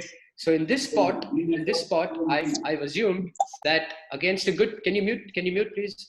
In this spot, I've assumed that against a good player, I can only get, guys, someone's mic is on. Can you please get to it? Yep. Yep. Thanks. So in this particular spot, I've gone with the assumption that I can get my opponent to pay me off only on 2 streets. I don't think my opponent is that bad that he's going to check call me on all 3 streets with a 6, right? Because he's a good reg. I know who he is. So I know that, okay, he's going to pay me off only a maximum of 2 streets. Unlikely he's going to pay me off on 3 streets. So I have to consciously take a decision rather, as to which street or which street I want to forgive. So in this particular situation, I said, okay, I'm going to check back the flop because I have position. I don't have too many turn cards that are going to scare me, except for an ace, right? Because if a jack comes and he hits a jack, I'm still winning with queens. If he doesn't have a king, I'm winning with most turn cards as well. Okay. Let's look at this. Let's say he has a hand like Jack 10 or Queen or 7-9 or 8-9 or whatever it is. I'm not really worried about any card that comes on the turn except an ace, which is probably going to go ahead of my hand, right? If I have queens. Now, what are the chances of an ace coming out? Is pretty much 4 into 4, 16% on the turn, right?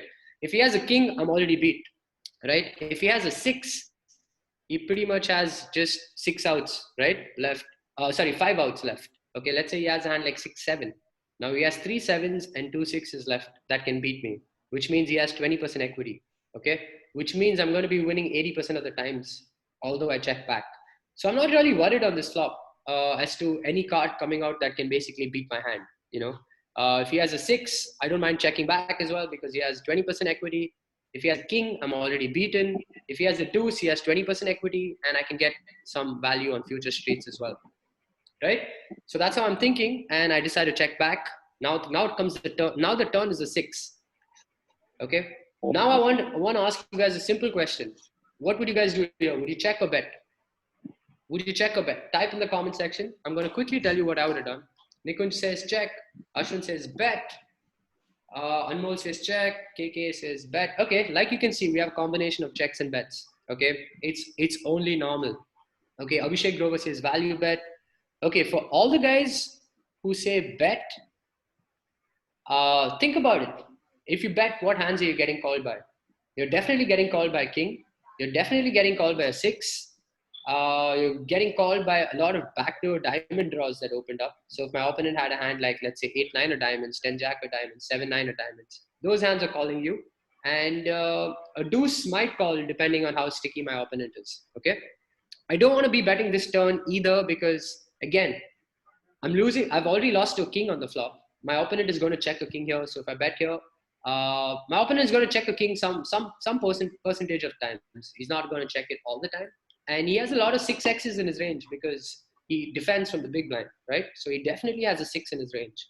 And so the only real hands I get called by, which I'm beating, are diamond draws and a deuce.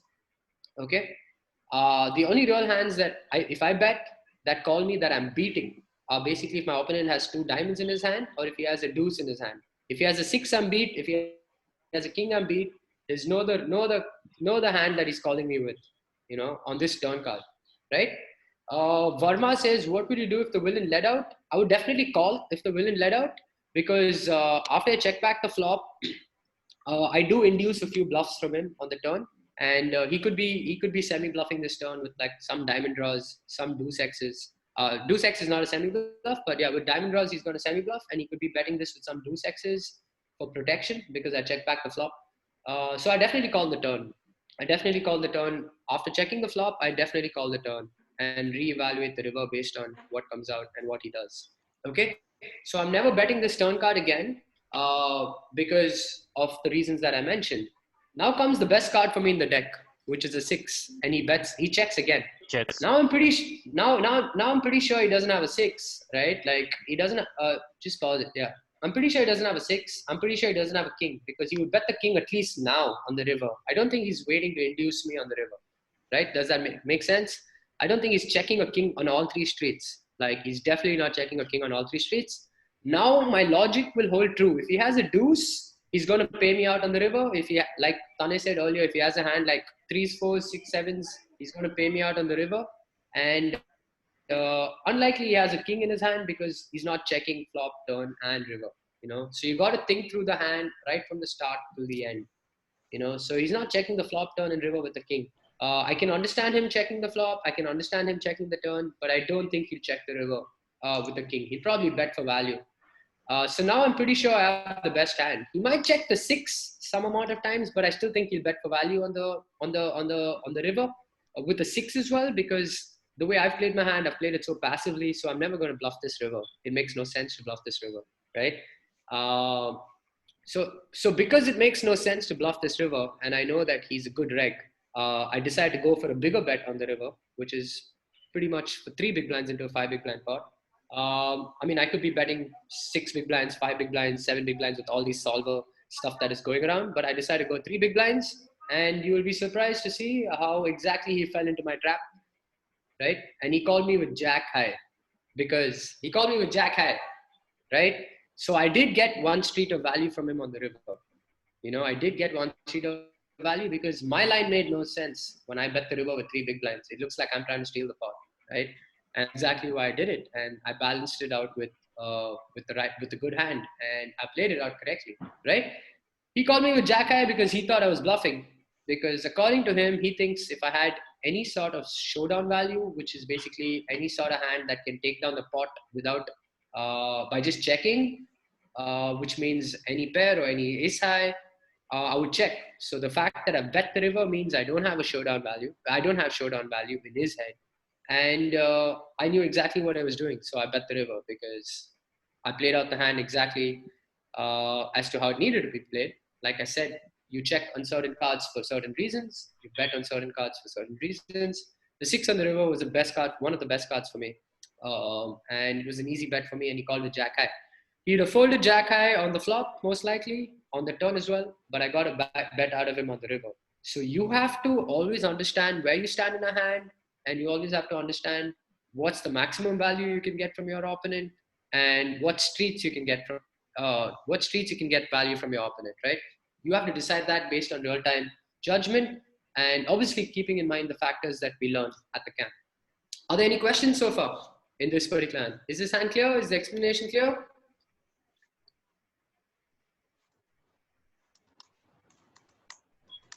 Is the explanation clear? Okay, are there any doubts? Are there any That's Who has some Sachin. doubts? That's Sachin. Okay, Sachin, bye. You can just ignore Okay, him. Sachin, bye. Okay. Cool. So Abhishek Doma says, if you would check raise 3x more of your bet. See, firstly, one thing in poker that you guys should understand is, don't be afraid to bet, because I see a lot of people coming to me and be like, what if this happened? Or what if that happened? You need to understand that when he check raises us to 3x on the river, when the action goes check, check, check, check on the flop and on the turn, he needs to have a real hand to do that, because otherwise his bluff makes no sense. Think about it, right? Would he randomly like check the flop, check the turn, and check raise the river when the action goes check, check, check, check? Unlikely. For him to check raise that river, he definitely, it's going to be a really, really stupid bluff to pull off. It could go through some amount of times. I'm not saying no, but it just doesn't make sense. And against a thinking player, think about it, man. Like, the only hands he check raises there on the river could be a king or a 6, right? I don't see too many bluffs in his range when he check raises 3x there, especially with the hand that goes check, check, check, check. So I would just fold my queens in that spot. But if I get check raised there, yeah, I would probably fold queens more often than not in that spot. Value betting ace jack, ace 10 type of hands on the river, or checking? Good question. I think I would be value betting ace jack a lot, especially if I know he's calling jack. If he's calling jack high, I would value bet ace jack for sure. Usually hero doesn't play bluff this line, delay, bluff river. So will it call? Seems a little far-fetched. Yeah, pretty much. Anmol, you're right there. Yeah, usually doesn't play bluffs this line. Exactly. So, but it's still the best play, most optimal play here, because I get a lot more calls on the river than I do turn, is what I think. You could get some amount of calls in the turn through flush draws that don't pay you out on the river, but at the same time, you also do have like this one. I have reads on him where he can call off light, so I can get value from him on the river as well. So in this particular, the ran out here, it's a one card. It's a 1 street value hand. It's not even a 2 street value hand. So if you bet turn and you bet river, and if the flush draw breaks, he's not paying you out anyway on the river. So I think he pretty much is going to pay me out on 1 street, given how the hand played out here. The next question, Ashwin says, you mentioned he's a good player. Can you explain his thought process? Okay. Basically, he is thinking that what hands am I betting on the river with that I didn't bet the flop with, or I didn't bet the turn with? I shouldn't be having any hands. Technically, if I had a king, I would bet the flop or the turn. I'm not going to check the flop or check the king on the flop and on the turn and bet the river. Unlikely, right? I'm not going to check a 6 on the turn. I might check a 6 on the flop, but I want to check it on the turn. Deuces is probably the only hand, but it's such a small, it's just one particular hand in this entire scheme of things. So he's thinking, what are those hands that he checks the flop with that he doesn't need protection or value with? What are those hands that he checks the turn with that he doesn't need protection or value from, that he bets on the river, right? And that's what he's thinking. So he's like, man, this guy doesn't have any showdown, because if he bets the river, if he had ace high on the river, he would probably just check back. There's no point of bluffing this, right? He can just check back and take down the pot with ace high a lot of times. The fact that he bets the river means he doesn't have showdown. If he doesn't have showdown, I think jack high is good. That's what he's thinking, because then I probably have a hand like 8-9 or 10 jack or 7-9 or 7-8. Not 10 jack, but he's losing to 10 jack. No, 10 jack chops. But yeah, so that's how he's thinking about the hand. Okay, guys. So what I'm going to do is I'm just going to quickly bring in a couple of campers so that they can tell you what their first-hand experience has been, and then we'll move into a quick 5 to 7 minute question answer session, and then we'll take it from there. Okay, so I just want to know, any camper volunteering to come up and speak? Bharat, Sachin, any of you guys? Bharat, do you want to come up and speak? And if you, yeah, Bharat says yes. Okay, I'll you can bring put his Bharat video online. on. Yeah, you can put his video on as well. You can put his audio and video on. Bharat can help us with some live testimonials, which will be good. Yep. BJP, you're online.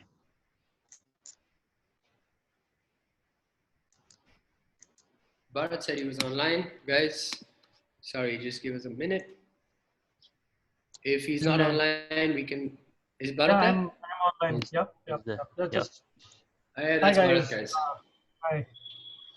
So, good to see so many people around wanting to learn poker. That's a great thing to know.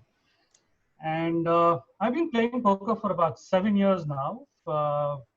Thanks to the COVID-19, I had a chance to get this online because I was not able to go to poker bootcamp earlier. Now, Abhishek and Tanay know them like a lot of years from here now. So what happened is I've been called a fish on a cash table all the time. So I wanted to see how this can change by learning the process. So how Abhishek always says, trust the process. So what fundamentally happened is I joined about 45 days ago, and I started with the camp, and 45 days down the line, I'm been in profits over my cash gaps consistently. So the way they taught me how you trust the process, how the learning is, it's been phenomenal. And the way things have turned out, the way I'm confident about putting money into the pot is amazing.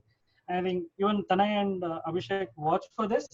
The amount of data which they have given me over the period of 45 days, I don't think I would have learned this over the period of 7 years online. So that's my testimony. Thank you so much, Bharat, for that. Yeah, he's been doing really well. I'm not going to disclose any numbers, but to Bharat's credit, he's actually been putting in the effort himself. You know, like I said, we can take the horse to the water, but at the end of the day, the horse has to drink it, right? Thank you so much, Bharat, for coming online. And is there anyone else who wants to give us a quick Sachin? Any of you guys want to come online, or Sachin's too scared? Or we can just proceed. I'm easy. If any of y'all want to come online and give us a quick testimonial, I'm easy. Otherwise, we can proceed. Okay. If I don't see a yes in the next 5 seconds, I'm going to proceed. Okay, our boys are too scared to come on camera. Okay, cool. Not a problem. Okay, cool. So I'm just going to skip through all of this because you guys have seen most of this. I've answered this, but these are some of the questions we ask ourselves, you know, when we go through a hand history, and these are some of the factors we look at. And so what we typically do, we can go to the next one. What we typically do in hand history sessions is we just evaluate a bunch of hands, we start asking the right questions, we get to the right answers, and we eventually understand what the best play is going to be. So what we're going to do in this next batch that we're opening up right now is we're going to be opening up a hand history batch, right? So what we're going to be doing is we're going to be opening up a hand history batch, which is pretty much going to be a group batch like this. We're going to be having sessions like this, wherein we discuss hands, and we discuss your hands as well.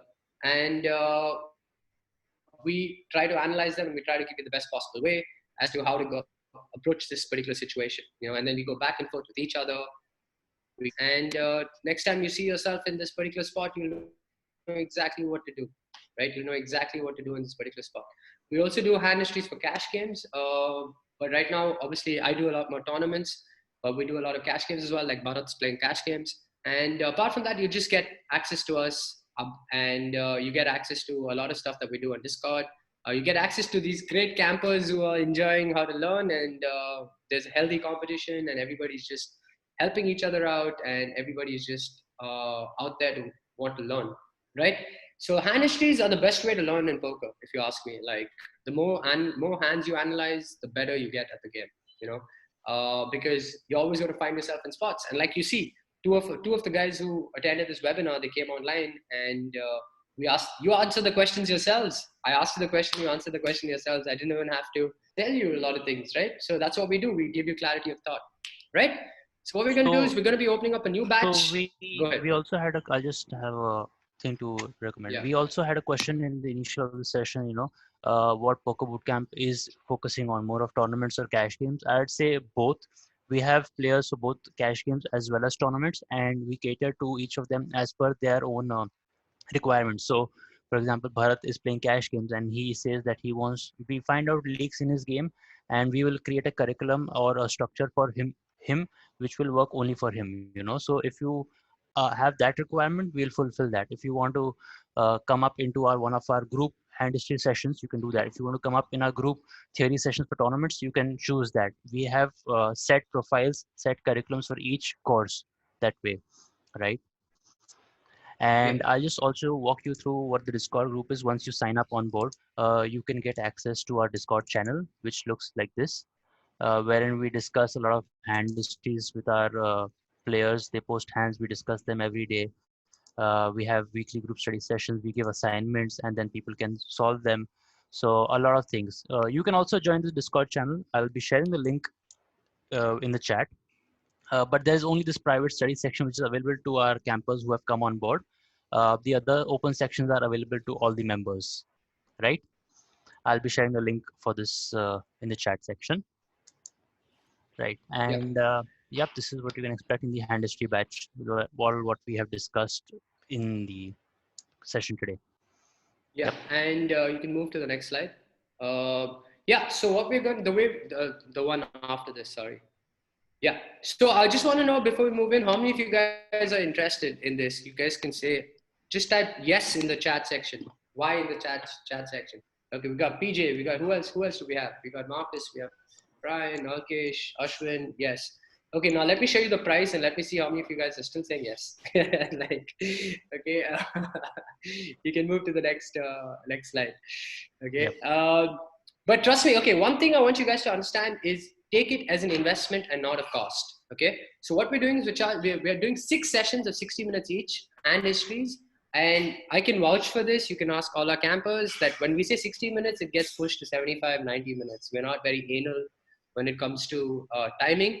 So yeah, so 6 sessions of 60 minutes each. We're all Indians, so we like more value. Itna paisa mein itna nahi milega, itna paisa mein zyada milega is what we would say. And if you book today, we're going to be doing it at 15K, which is 14,999, because that's how Bata does it, and that's how we learned from Bata. But so 20K is the package, right? And you can see the guys in the session saying it's never 60. It's never 60. Thank you guys. It's not a paid promotion, guys. It's not a paid promotion. These guys are saying it from their heart. I mean, but one thing this whole webinar is a live example for this, because I told Goindi that this webinar should be of 60 minutes, because after this we have to get back to our grind schedule, and this is already like 90-95 minutes now. Yeah. So anyway, what we do is I'll tell you the process. It's 14,999. Whoever said yes, you guys can reach out to either me, or you can just make a payment and then we'll reach out to you. You can see the account number there. You can see the Paytm ID there. We also have a Google Pay account, which I think Tanay is not put in there. Hina, you can put it up on the Zoom chat here for everybody. If you guys have any doubts and want any clarities before you make the payments, please feel free to ask us some doubts right now. If you guys have any doubts right now, you guys can feel free to ask us right away about the camp, about hand history. Nikunj, this what we are asking right now is for the only hand history session. This will not be the Bootcamp Foundation course that we have offered in the previous two online webinars. This is only hand history session. This is going to be weekly once. Yeah. Nikunj, Deepak, we use Poker Tracker 4 for hand history. But again, you need a lot of converters and you need a lot, I mean, depends on if you have a Mac or don't have a Mac. Tanay, we have a section in our Discord channel that explains to you guys about what apps to use and stuff like that. So don't worry about it. Just join our Discord group. You'll get like a lot of doubts will be clarified there. Mukesh has a question. Mukesh Ahuja has a question. Alkesh, the bootcamp in Goa is usually about 4 days, which is about like 4 hours every day. So you can say it's about 15 to 16 hours total. And that's about almost the same time that we do online also, 12 to 14 hours of sessions. Yeah. So, okay. So Yash, are these sessions going to happen weekly? Yes, the sessions will happen weekly. Don't worry about it. That's what we're going to do. We're going to have weekly sessions. PJ says, DM on Instagram. Sure, you can DM us on Instagram. Ask us your doubts. Anyone else with any doubts? Any clarifications? I saw a lot of yeses in terms Brian, Ashwin, Kunal, all these guys. You guys have any doubts? Yes, sir, I want to ask something. Any doubts? Go ahead. Yeah. Go ahead. Sir, I wanted to ask what is the difference between what you guys are providing and that poker code Fedor Holes is providing, like anything if you want to like come on that topic and say why should I go up with you guys and not him after seeing his results. Okay, cool. There are a couple of things as to why you should work with us and not them. I wouldn't recommend not working with them. Please go ahead and work with them. We do not, anyone who's, the way I look at it is if it's learning, just go ahead. Whatever suits you. But the biggest gap for you will be, it's be a monologue. You do not have access to the coaches directly. You do not have access. If you have a doubt, who are you going to ask? He's not going to come and ask you a doubt. Solve your doubt. He's just going to give you like a pre-recorded, session, and you just have to go through it. Yes, you will have insights, but you never have these reviews. Who's going to review this? Let's say you get stuck in a spot. You're going to come to us and we're going to solve that doubt, right? Tomorrow, let's say you get stuck in a hand where you have ace king and you don't know what to do. You try reaching out to Fedor. Fedor is not going to answer that. So our biggest USP is the fact that we are available to solve doubts, and we basically do these sessions to start getting your thought process clearer and clearer. And the cost of it is just not comparable. Like Rohan says, that's almost a lakh, right? We're not even charging you like 15K. And this is 6 sessions and you get access to the Discord group. Moreover, we also do a bunch of stuff along with it. So when we say 15K for 6 sessions, I can rest assure you that it's not just these 6 sessions, man. And that you saw it yourself from the chats, right? Because what will happen is you'll get, I do a bunch of streams. You get access to my streams. Tanay does some streams as well. You get access to his streams. And it's just everyone growing together, and it's a community-based. We grow as a community. We're looking out for each other, and that's the kind of culture and vibe that I'm trying to set, or that we're trying to set in the boot camp. So that everyone can move forward. Right? Yes, does that answer your question? Yes, sir. Nothing personal. Just wanted to ask. I had this. Yeah. I get that. I get that a lot. So don't worry. I've been following you guys since a long time now, and I know you guys and what you guys are doing. It's perfect, and always Indians are the best. No problem. Yeah. So we would like to see you on board, man. Good to hear that. Yeah, we would like to see you on board. Soon, sir. I have some assignments regarding colleges and all. So we have Ganesh saying we would be interested in the bootcamp course for MTTs. Yes, we definitely have an MTT course that we started off. And so we do a basic and intermediate MTT course, and then it moves on to advanced, intermediate and advanced stuff right now, which we're doing with our campus. So what happens in the basic course is, there you see it. In the basic course, we do like stuff like position, stack size, bet sizing, board textures. Intermediate, what happens is we start looking more deeper into certain situations.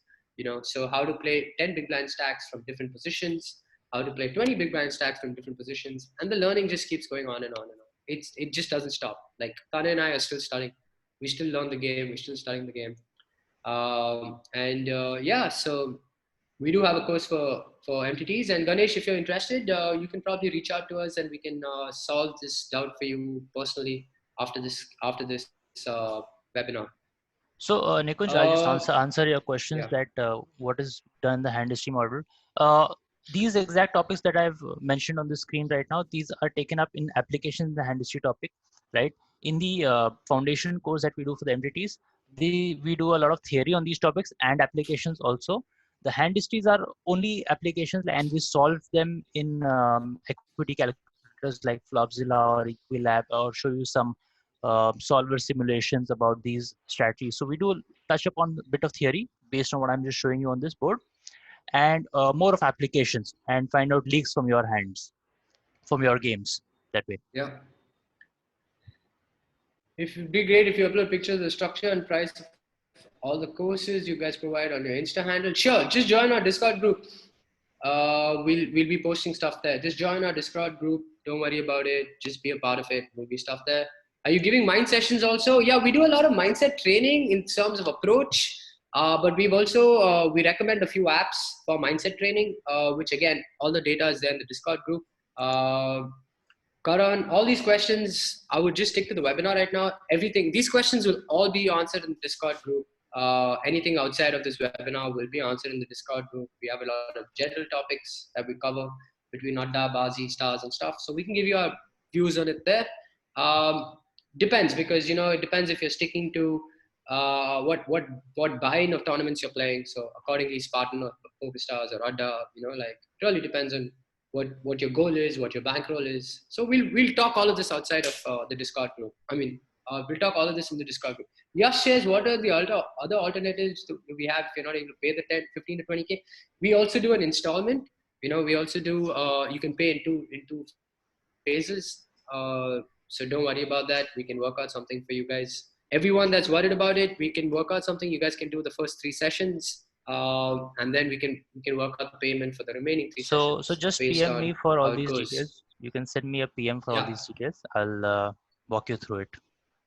Yeah. So we can walk you through it. We do have a few payment options, so don't worry about it. Completely fine. Anyone has any other questions? Anyone with any questions, guys? No? Yes? Maybe? That's good. That's good. Maybe. Should we wrap the session? If it's a yes, give me a yes. I'm hoping to see you guys on board, man. And trust me, look at it as an investment. If you guys are investing like 10K or 15K, man, we can guarantee that you guys are you're gonna run that up. You know, that 15K is gonna be a wrap for trust the process. The 15K is gonna be an investment. The way I look at it, every amount that I put towards coaching is just me investing in my game to get better. I don't look at it as a cost. Rohan George says, how many times have you folded kings pre-flop? Very few, but I was right. Very few, less than 10 times, I think, in my life. And I've played a lot of hands. I have a score of 2 on 2 for that answer. Yeah. Kings. Yeah, less than 10 times. Less than 10 times. And yeah. Yeah, I think Nikunj is asking when are we starting the full course again. Nikunj, I think you're mentioning the foundation course that we probably will take up in mid-June, which is next month. Yeah. So right now we are opening a hand history session. Yeah, we already are full and have a lot on my plate right now. So I don't want to overcommit things that I cannot, fulfill or cannot do that way. So that's the reason. But I would recommend you guys to join the hand history like with no brainer. You know, like if money is the issue, don't worry, we'll work something else out for you guys. But just from a learning perspective, just give it a shot and you guys will automatically see an improvement in your game. You know, don't worry about like 15K, 6 sessions. Like that's just to put it out there. You know, if you guys want to break up, we can work something out for like 5K or 10K. When we do 3 sessions for you guys and stuff like that. So don't worry about it. If you guys are interested, just reach out to us in any way, either WhatsApp, Instagram, support at pokerbootcamp.com, pokerbootcampindia.com. You know, Hina, can you just write out the support's email ID so that they can all reach out to us? And my Instagram, Tanay's Instagram is always there. I'll give you guys my WhatsApp number, but I don't promise that I'll reply back on time. Yeah, because I get a lot of WhatsApps. I don't promise that, but yeah. So you guys can write. You guys can write to us, and we'll be happy to clarify a bunch of stuff. Yeah. Cool, guys. Thank you so much. Perfect. It was a good session. Thank you guys for tuning in. And when are you guys announcing the winners? That'll happen on the Facebook Social media page. page. Hina will take care of it. Yeah, sorry, social media. Hina will take care of that. Thank you guys so much. Just tell your friends about it. Get your friends in. Good luck for the Sunday grind, everybody. For the rest of the campers, I will see you guys on stream soon. I'm just gonna plan out my schedule and let's crush tonight. Tonight can be a good day. We'll probably have we could probably win like 2 crores today as the poker bootcamp. Who knows? Signing off on that note. Take care, guys. Perfect. Take care, boys. Bye bye. See you. Bye bye. Bye bye.